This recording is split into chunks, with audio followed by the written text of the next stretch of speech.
Dispensationalism begins with a particular hermeneutical commitment, hermeneutics, science of interpretation.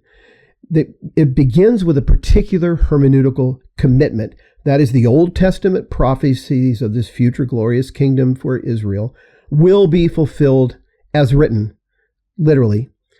And then when they see the New Testament authors speaking as though the prophecies are being fulfilled in Christ and in his church, then they say, oh, but that's not the true fulfillment.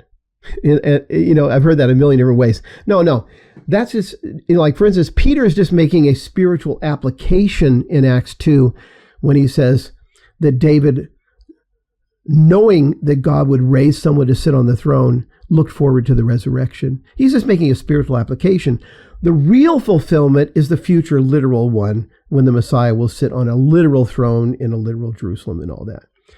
That's the sort of pattern. In other words, dispensationalism allows its preconception of how the prophecies will be fulfilled to control their understanding of the New Testament, rather than allowing the New Testament to control their understanding of the Old.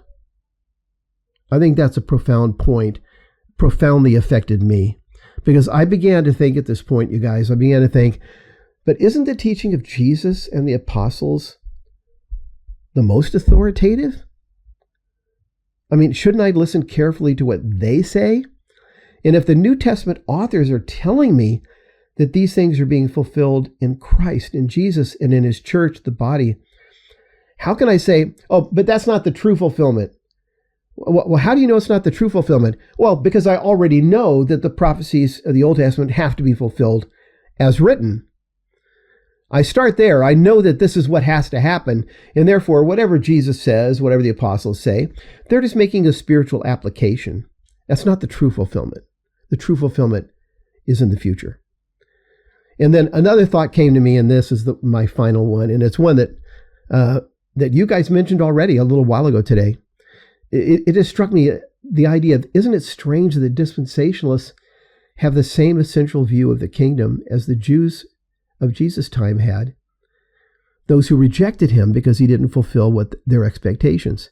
It's kind of strange to think dispensationalism says to them, we totally agree with you. Right. I mean, right. We don't agree that you should come to the conclusion that Jesus wasn't the Messiah. We just think that these things are going to happen later. We just think that the kingdom was offered and rejected and therefore postponed, and all these things are happening. But they agree totally. The Jews expected a literal fulfillment of the prophecies, and because of this, they rejected Jesus as being the Messiah.